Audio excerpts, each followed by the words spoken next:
إنك أنت التواب الرحيم موت ومبدأ قدرت نظر تقاو الله এই খুশি বাউলা ও মাবুদা বরপাটা ডিস্ট্রিক্টের মা বোনেরা ও মাবুদা আমরা তোমার কত গুনাহগার বান্দা বান্দি আল্লাহ প্রায় রাত্রে 12টা বেজে যায় জান্নাতের বাগানে বসে আরামের বিছানা আরাম করে দিয়ে মালিক তোমার দরবারে ফকিরের মতো করে দুটা হাত তুলে ধরেছি বাউলা ও আমার অনেক বোনেরা অনেক ভাইয়েরা বাবু কাঙ্গালের মতো করে দুইটা হাত তোমার দরবারে বাড়াইয়া দিছে রে আল্লাহ। শুধু তাই নয় রে আল্লাহ, আমি জন্মগত মায়ের পেটের থেকে অন্ধ মানুষ দুনিয়াতে আসলো বল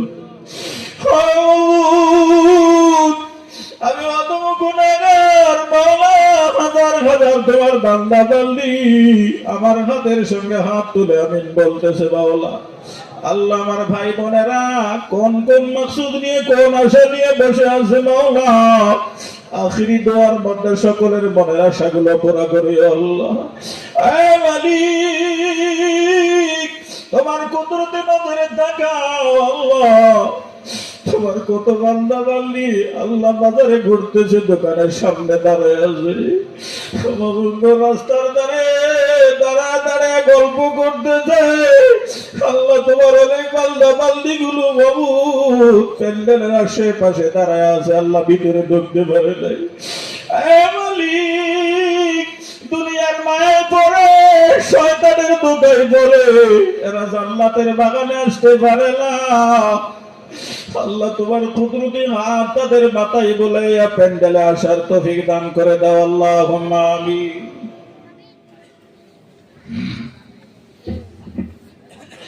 অসংখ্য শুকরিয়া সেই মহান আল্লাহ রাব্বুল আলামিনের জন্য যে আল্লাহ রাব্বুল আলামিন সাত তলা আসমান ও জমিনের মালিক, আরশ কুরসি লৌহ কলম জান্নাত জাহান্নামের মালিক, 18,000 মখলুকাতের মালিক সে আল্লাহ রাব্বুল আলামিন, সে আল্লাহ রাব্বুল আলামিন আমাদেরও মালিক। ওই আল্লাহ রাব্বুল আলামিন আমাদেরকে এখানে আসার বসার সুযোগ করে দিলেন, সে আল্লাহ রাব্বুল আলামিনের শুকরিয়া আমরা সবাই করি আলহামদুলিল্লাহ। আর একটু জোরে বলুন, আর একটু জোরে বলুন। যে নবী আমাদেরকে শাফায়াত না করলে জান্নাতে যাইতে পারবো না, যে নবী আমাদেরকে সুপারিশ করে জান্নাতে নেবে তার প্রতি মুহাব্বতের সহিত দরুদ পড়ি সাল্লাল্লাহু আলাইহি ওয়াসাল্লাম। সম্মানিত এই 3 দিন যাবতীয় তাফসীরুল কোরআন কেটকুচি জমিনের উপরে মসজিদের উন্নতি কল্পে এই ধর্মীয় জলসার সভাপতি সাহেব, দূর দূরান্ত থেকে আসা আকাশের তারকার ন্যায় আমন্ত্রিত ওলামায়ে কেরাম, অর্ধ এলাকার মুরব্বিয়ানে আযম, আমার বয়সের ভাই ও বন্ধুগণ, স্কুল কলেজ ইউনিভার্সিটির মক্তব মাদ্রাসার ছাত্র ছাত্রীরা, ছোট্ট ছোট্ট সোনামণি কলিমণি বাচ্চা ও বাচ্চিরা, পর্দার আড়ালে বসে থাকা স্নেহময় মমতাময় সতীত্ব সরলা সবলা আমার অন্তরস্থলের মা ও বোনেরা, আমি আমার বুক ভরা ভালোবাসা নিয়ে আপনাদের কাছ থেকে আল্লাহর হস্তে ভালোবাসা চেয়ে আমি আপনাদেরকে আবার সালাম জানাবো। সালামের জবাবটা আপনারা উচ্চ আওয়াজে সবাই দিবেন, উত্তরটা আসসালামু আলাইকুম। আপনারা সবাই ভালো আছেন তো? ভালো আছেন সবাই? আজকে যে আপনারা এই জলসাতে করছেন খুশি না বেজার? অল্প না বেশি? সালামের জবাবটা একটু বেশি আওয়াজে দিবেন, আসসালামু আলাইকুম ওয়া রাহমাতুল্লাহ।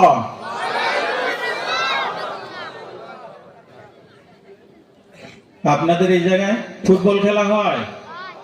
হয়? 2 খুঁটির মাঝখান দিয়ে বল পার হয়ে গেলে কি কয়? কত জোরে কয় গো? এই যুবকেরা বলো কত জোরে বলে? ও খুব জোরে বলে, অত জোরে সালামের উত্তরটা দিবেন, আসসালামু আলাইকুম। আমার বন্ধুগণ, গভীর মনোযোগ, রাত্র গভীর হয়ে যায়। আল্লাহর নবী সাল্লাল্লাহু আলাইহি ওয়াসাল্লাম হঠাৎ করে একদিন বিলালকে ডাক দিল, বিলাল, ও আমার আশিক বিলাল রে,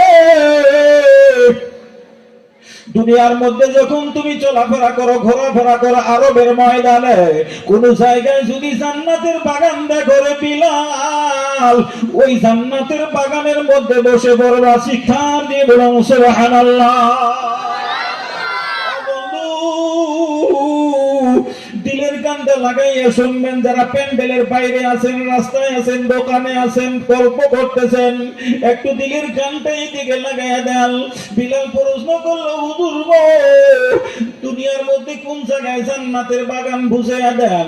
আল্লাহর নবী বলল, বিলাল রে, যেই জায়গার মধ্যে কোরআন হাদিসের কথা আলোচনা করা হয় ওইটাই হলো জান্নাতের বাগান। জোরে বলুন সুবহানাল্লাহ।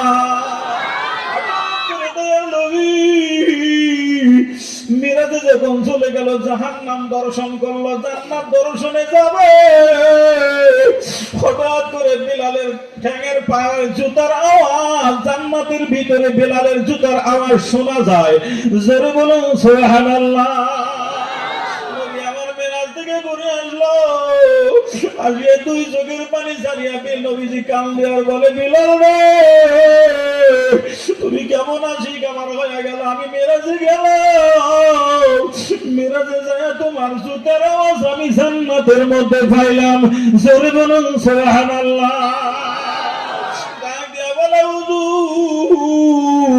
আমি তো তেমন কোন আমল করি না হুজুর গো, যেই দিন থেকে আপনি বলেছিলেন কোন জায়গায় জান্নাতের বাগান দেখলে বসে পড়বো, ও হুজুর, আমার যতই তারা থাক না কেন, আমার যতই অসুবিধা থাক না কেন, কোন জায়গায় যদি দুইজন গল্প করতো, কোরআন হাদিসের কথা বলতো, সেই কোন জায়গায় সেই কোন মুহূর্তে যখন আমার সম্মুখে আমার চোখে পড়ে গেছে, আমি সঙ্গে সঙ্গে ওখানে বসিয়া কোরআন হাদিসের আলোচনা শুনি।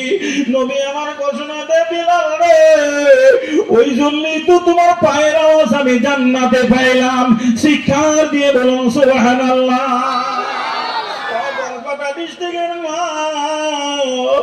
আমার সোনার ভাই জানেনা, গভীর মনোযোগ দিয়ে শুনবেন।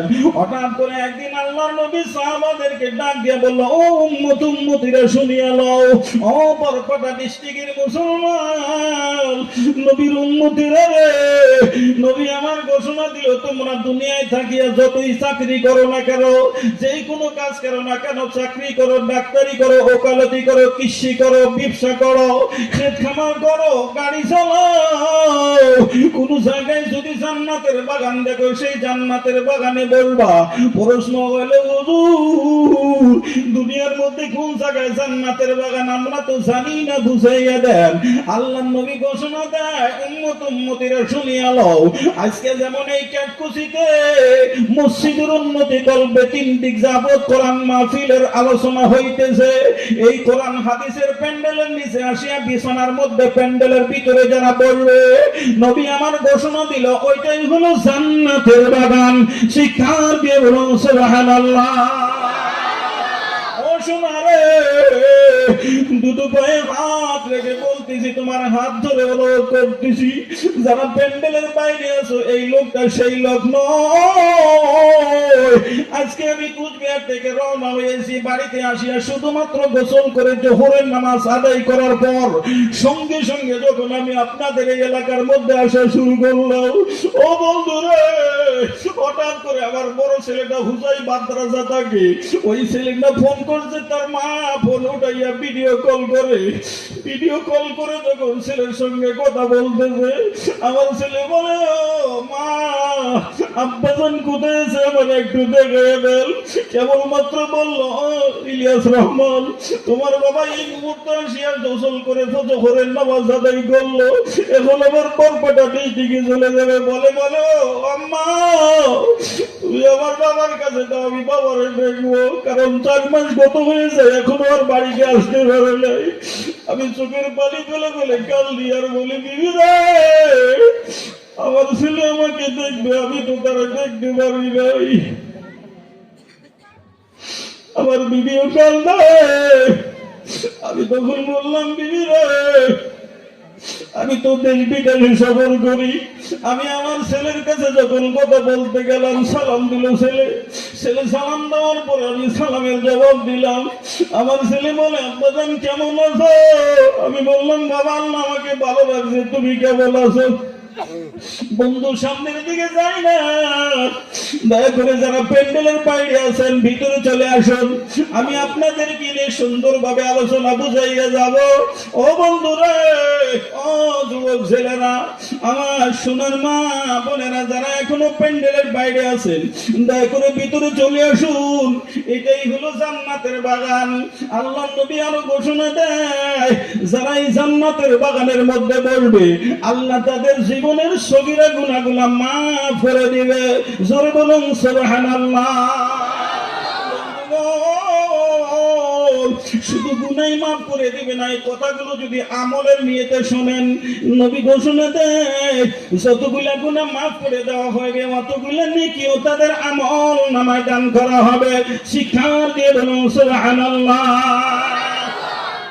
আর একটা কথা জানাইয়া যায়, কে খুশির মুসলমান নবীর উম্মত উম্মতিরা, আল্লাহ রাব্বুল আলামিন পবিত্র কোরআন শরীফের মধ্যে জানাইয়া দেয়, ওয়া ইযা কুরিআল কুরআনু ফাসতামিউ লাহু ওয়া আনসিতু লাআল্লাকুম তুরহামুন।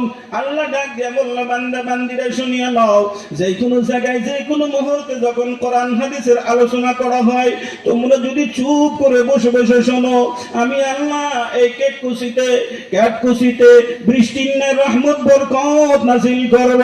যারা বলুন সুবহানাল্লাহ। আমার বন্ধুগণ, যারা এখনো প্যান্ডেলের বাইরে আছেন, দয়া করে ভিতরে চলে আসুন। যারা প্যান্ডেলের ভিতরে আসবে না, বাজারে থাকবে, বাড়িতে থাকবে, ঘরে শুয়ে আছে, যারা বলেন না না না, আমরা তো এই প্যান্ডেলের বাইরে থেকেই ভালোভাবে শুনতেছি, ও ভাই যুবক রে, প্যান্ডেলের বাইরে থেকে শুনলে কি লাভ হবে? তোমার মারে তোমার বোনকে জিজ্ঞাসা করবা, 20টা ডিম বাতে বসাইয়া দিলে মুরগির ডিম, এই 19 দিন 20 দিন পর বাচ্চা পড়ে হাদিসের মধ্যে আসছে। হঠাৎ করে 20 দিন পরে যায় দেখে 17টা ডিমের ভিতরে থেকে বাচ্চা ফুটাইছে 3টা বাকি। এই 3টা মুরগির পাকার বাইরে, পেটের বাইরে থাকার জন্য নষ্ট কেন্দ্র হয়ে গেল। যারা প্যান্ডেলের বাইরে থাকে, ভিতরে আসতে চায় না, যারা প্যান্ডেলের বাইরে থাকবে, এরা হলো পচা মুসলমান, ঘোলা মুসলমান, কাঞ্জা মুসলমান। জোরে বলুন ঠিক না বেঠে? ও বন্ধু, যারা এখনো আসতে পারেন নাই, তওবা করতে করতে 1 পা 2 পা করে আল্লাহর রাস্তে প্যান্ডেলের ভিতরে চলে আসুন। আল্লাহ সবাইকে প্যান্ডেলের ভিতরে আসার তৌফিক দান করুক। জোরে বলুন আমিন। আর একটু জোরে বলুন, আর একটু জোরে বলুন। রাগ করতেছেন আপনারা? খারাপ পাইতেছেন? কষ্ট হইতেছে? রাত যে অনেক হয়ে গেছে, থাকবেন না ভাগবেন? থাকবেন সবাই ইনশাআল্লাহ। যদি থাকেন, এশার নামাজের পরে প্যান্ডেলে বইছেন নাকি কোন? এশার নামাজের পরে বইছেন, জায়গাটাও গরম হয়ে গেছে, কোমরটাও মাজাটাও ব্যথা করতেছে নাকি কোন? কতগুলা মুরব্বী মানুষ আছে এই জায়গায় পিঠ খিল লেগে আসতেছে, লাগিয়ে যেতেছে গা। দয়া করে যদি সবাই একটু দাঁড়াইতেন, প্যান্ডেলের নিচে যারা আছেন সবাই দাঁড়ান। আমি আমার মা বোনদেরকে অনুরোধ করছি, মা বোনদের প্যান্ডেল পর্দা করা আছে না? আমি আমার মা বোনদের 2টা পায়ে হাত রেখে বলতেছি, ও মা, তুমিও মা, আমিও মায়ের সন্তান, দয়া করে আপনারাও প্যান্ডেলের ভিতরে একটু দাঁড়িয়ে যান, আপনারাও একটু খাড়া হন। মা বোনদেরকে পায়ে হাত রেখে বলছি, আপনারাও একটু খাড়া হন, সবাই খাড়া হবেন, কেউ বাকি থাকবেন না। স্টেজের উপরে যারা বসা আছেন, আমি আপনাদের সঙ্গে বেয়াদবি করি, আপনারাও খাড়া হন। স্টেজের উপরে যারা আছেন তারাও খাড়া হন, সবই খাড়া হন। প্যান্ডেলের বাইরে যারা আছেন, দয়া করে দৌড়ে ভিতরে আসুন, তাড়াতাড়ি চলে আসুন। আল্লাহর রাস্তায় 2 হাত উঁচু করে আল্লাহকে দেখান, টান টান করবেন। নারায়ে তাকবীর, লিল্লাহি তাকবীর, জোরে জোরে নারায়ে তাকবীর। আল কোরআনের আলো, জোরে জোরে আল কোরআনের আলো, আরো জোরে আল কোরআনের আলো, আল হাদিসের আলো। আলিমুল উলামা যেখানে, বলো আলিমুল আমা যেখানে আমরা আছি সেখানে, জোরে আলিমুল আমা যেখানে, ক্যাটকুচি মসজিদ যেখানে, আরে জোরে ক্যাটকুচি মসজিদ যেখানে, নারায়ে তাকবীর। আগে আগে বসবেন, আগে আসবেন সবাই, চাইবে চাইবে বসবেন। একজনের হাঁটু আর একজনের পিঠের সাথে লাগাই দেন। হ্যাঁ বসেন, কথা বলবেন না প্লিজ, কথা কইেন না। আমি কইছি যে কোরআন হাদিসের কথা চুপ করে শোনা লাগবে, এটা আল্লাহ রাব্বুল আলামিন কইছে, আমার কথা না। চাইবে আসেন, চাইবে আসেন, যার যার সামনের জায়গা পুরা করেন। আমি আমার মা বোনদেরকে অনুরোধ করছি আপনারাও একটু চেপে চেপে বসেন। আমি আমার মা বোনদের দুইটা পায়ে হাত রেখে বলছি, আমার মা বোনেরা আপনারা একটু আগে আগে বসেন, চাইবে বসবেন। একজনের গায়ের সাথে আর একজন মিলে গা মিশে বসবেন, কারণ অনেক মা বোন জায়গা পাচ্ছে না। একটা হাদিস শোনেন, আল্লাহ নবী সাল্লাল্লাহু আলাইহি ওয়াসাল্লামের প্রিয় সাহাবী বলছেন, কোন মানুষ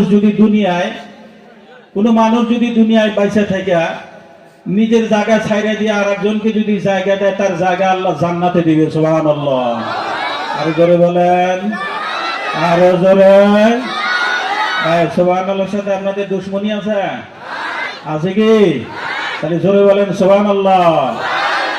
মন থাকবে কথা। যুবক ছেলেরা বাপ রে বাপ, সিটের মধ্যে বসে যে গেছে, গাড়ির মধ্যে মা খাড়া আছে, বোন খাড়া আছে, মুরব্বী মানুষ মানজা বেয়া করে খাড়া আছে, ও যে সিটের মধ্যে আলাম দিয়ে মোবাইল টেপা শুরু করছে, ঠিক না? ঠিক। ও জান্নাতের জায়গা কোনে পাবো কোনছে? ও সিটের মধ্যেই জায়গা হইতেছে না, মানে কোকড়া ধরে বসে আছে, দেখছেন? মাথা তুলেও দেখে না আমার বাপ খাড়া আছে না মাও খাড়া আছে, ঠিক? এই জন্য হাদিসটা আপনাদেরকে শোনাইলাম, খারাপ পাবেন না। একজন মানুষ আর একজনকে যদি জায়গা করে দেয়, তার জায়গা আল্লাহ জান্নাতে করে দিবে। সুবহানাল্লাহ।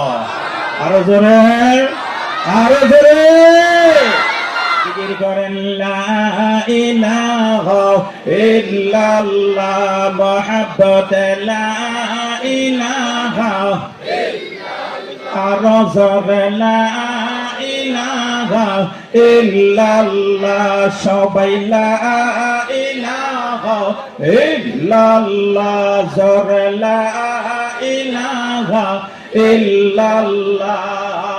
আমরা থাকি কেটে খুশি, বলো আমরা থাকি কেটে খুশি, তাই তো মাওলার জিকির করি, জোরে আমরা থাকি কেটে খুশি, তাই তো মাওলার জিকির করি।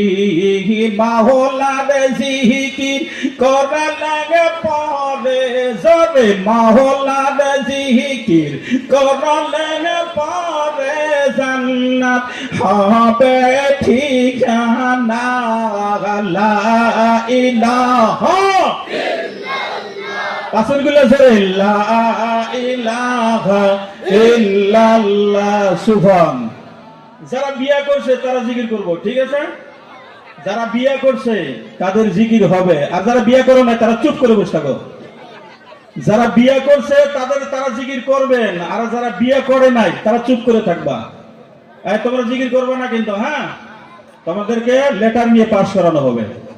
যারা বিয়ে করছেন তারা জিকির করবেন, লা ইলাহা ইল্লাল্লাহ, জোরে লা ইলাহা ইল্লাল্লাহ মুহাম্মাদ, লা ইলাহা ইল্লাল্লাহ। ও ভাইজান চিনি বেটা মধু মিঠা, আরো বেটা বেদনা, বলো চিনি মিঠা মধু মিঠা, আরো মিঠা বেদনা, তার চাইতে ওদিকে মিঠা, ধরে তার ওদিকে মিঠা নোরে নবীজির কলিমা। লা ইলাহা ইল্লাল্লাহ, জোরে লা ইলাহা ইল্লাল্লাহ, জোরে লা ইলাহা ইল্লাল্লাহ, সবাই জিকির করো লা ইলাহা। চুপ থাকেন। এবার যারা বিয়ে করছো তারা জিকির, বিয়ে করে নাই তারা জিকির করবা। আপনারা যারা বিয়ে